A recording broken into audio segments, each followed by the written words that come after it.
Hello dear students, welcome back to Organized Knowledge channel. और आज की जो वीडियो है उसमें डिस्कस करेंगे worksheet number 44 class 10th social science की बच्चों ये वर्कशीट है जो आपके लिए 9 नवंबर 2021 के लिए शेड्यूल की गई है। आज की जो वर्कशीट है बच्चों ये आपकी रिवीजन वर्कशीट है। सो वर्कशीट शुरू करने से पहले प्लीज़ चैनल को सब्सक्राइब कर दीजिए, बेल आइकन को प्रेस कर लो ताकि आपको आने वाली वीडियोज़ की नोटिफिकेशन वो समय से मिल जाए। सो देखिए आपको आज की वर्कशीट में क्या दिया गया है। आपको यहाँ पर एक एक्सट्रैक्ट दिया गया है जिसको आपको रीड करना है और कुछ क्वेश्चंस दिए गए हैं उनके आंसर आपको करने हैं। सो फेडरल गवर्नमेंट हैव 2 और मोर टायर ऑफ गवर्नमेंट्स। जो फेडरल गवर्नमेंट होती है उसमें 2 और मोर जो है क्या होते हैं, गवर्नमेंट के टायर्स होते हैं, लेवल्स होते हैं।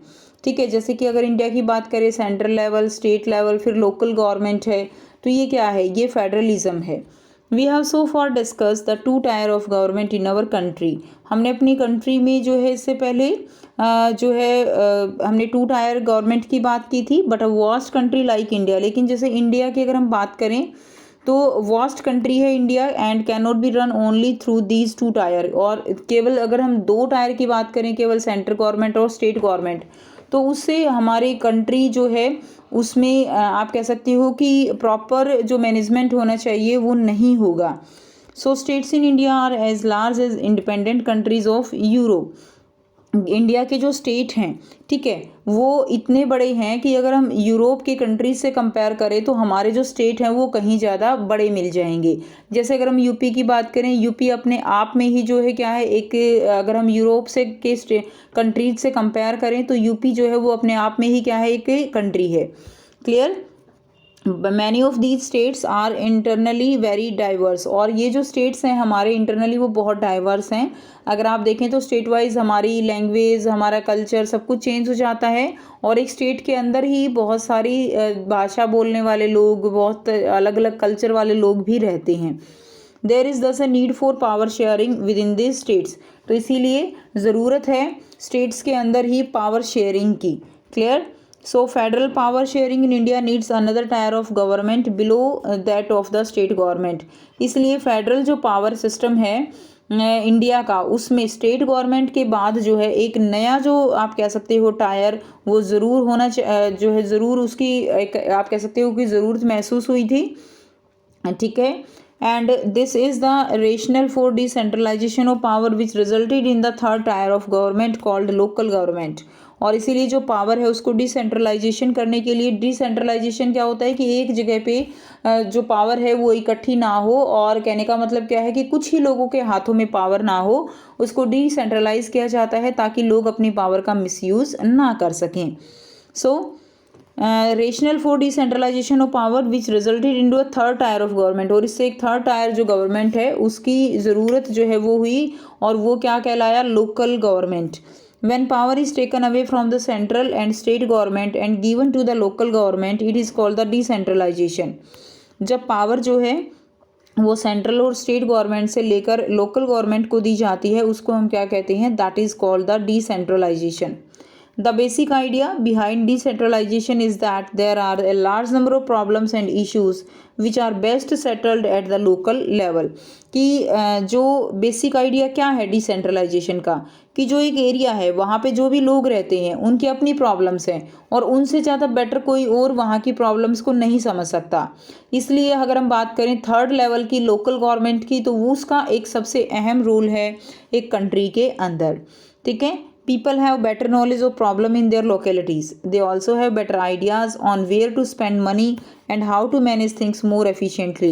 उनको ज़्यादा पता है कि किस तरह से उनके एरिया में मनी का यूज़ करना है, किस तरह से ज़्यादा इफ़ेक्टिव वेज जो है वो वहाँ पर कर सकते हैं, क्या तरीक़ों से वो बेहतर डेवलपमेंट कर सकते हैं।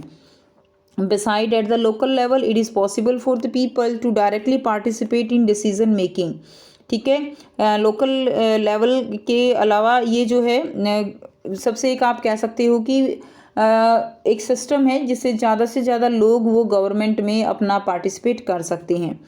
This help to inculcate a habit of democratic participation. इससे एक डेमोक्रेटिक पार्टिसिपेशन की हैबिट जो है वो इनकलकेट होती है। Local government is the best way to realise one important principle of democracy, namely local self government. Local government जो है एक बेस्ट वे है, एक आप कह सकते हो कि डेमोक्रेसी के अगर हम प्रिंसिपल की बात करें, एक लोकतंत्र जो होता है जहाँ पर जो गवर्नमेंट होती है that is by the people for the people, तो उसका एक फॉर्मूला जो ये डेमोक्रेटिक गवर्नमेंट का होता है वो यहाँ पर पूरी तरह से अप्लाई होता है। ठीक है, लोकल सेल्फ गवर्नमेंट में।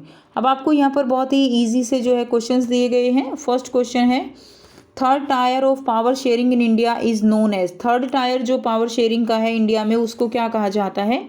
ए central government, B state government, C local government and D है नन ऑफ द अबव। तो जो थर्ड टायर उसको क्या कहेंगे? That is known as local government, C जो है इसका आंसर रहेगा। सेकंड देखिए, how many tiers of federal government usually have, federal government में जो है यूजुअली कितने टायर्स होते हैं? ऑप्शन ए है 1, बी 2, सी 0 एंड डी है none of the above. So how many tiers of federal government usually have, usually 2 tiers होते हैं। थर्ड है how has the power decentralised in India, India में जो power है वो कैसे डिसेंट्रलाइज की गई है? Power taken away from the state government and given to central government, ऐसा नहीं है। Power taken away from central government and given to state government, ऐसा भी नहीं है। Power taken away from state government and central government, state और central से कुछ पावर लेके वो लोकल गवर्नमेंट में दे दी गई है, इसको क्या कहते हैं? That is known as decentralisation. C जो है इसका राइट आंसर हो जाएगा। ठीक है, नेक्स्ट देखिए क्वेश्चन नंबर 4 है what is the basic idea behind decentralisation of powers, powers के जो डिसेंट्रलाइजेशन उसके पीछे बेसिक आइडिया क्या है? Option A a large number of problems and issues which are best settled at the local level, एक large number of problem और issues हैं जो कि बेस्ट सेटल्ड किए जा सकते हैं लोकल लेवल पे। People have better knowledge of problem in their localities, अपनी लोकेलिटीज़ में पीपल जो है उनका क्या है? बेटर नॉलेज है, प्रॉब्लम्स का अच्छे से समझ सकते हैं, उनका समाधान कर सकते हैं। At the local level it is possible for the people to directly participate in decision making, कि लोकल लेवल पे जो लोग हैं वो डायरेक्टली जो है पार्टिसिपेट कर सकते हैं डिसीजन मेकिंग में and all of the above. तो इसमें सही जो आंसर रहेगा आपका वो हो जाएगा ऑल ऑफ द अबव। सारे ही पॉइंट्स जो हैं वो डिसेंट्रलाइजेशन के पीछे हैं, बेसिक आइडिया जो है वो देते हैं। नंबर 5 है which among the following statement is true about decentralisation in India, India में डिसेंट्रलाइजेशन को लेकर कौन सी स्टेटमेंट ट्रू है? A panchayat in villages were set up, बिल्कुल जो है आप कह सकते हो ठीक है, पंचायत हैं विलेजेस में। Municipalities in cities were set up, जो शहर हैं उनमें म्यूनसिपैलिटीज़ जो है वो की गई है। सी है A and B both are correct, कि दोनों ही जो है क्या है? करेक्ट हैं। डी है A and B both are incorrect, कि बोथ जो है वो इनकरेक्ट हैं। तो सही आंसर इसमें क्या हो जाएगा? सी जो है आपका यहाँ से राइट आंसर रहेगा। क्लियर है, C will be the right answer. So ये थी आपकी आज की एसएसटी की वर्कशीट। आई होप सभी स्टूडेंट्स को ये क्लियर है। फिर भी कोई डाउट है तो प्यारे बच्चों पूछ सकते हो। वीडियो अच्छी लगी तो प्लीज़ लाइक कर दीजिए, शेयर कर दीजिए और चैनल को भी सब्सक्राइब कर लीजिए। सो थैंक्स फॉर वॉचिंग, मिलते हैं नेक्स्ट वीडियो में नेक्स्ट वर्कशीट के साथ। Take care, bye bye.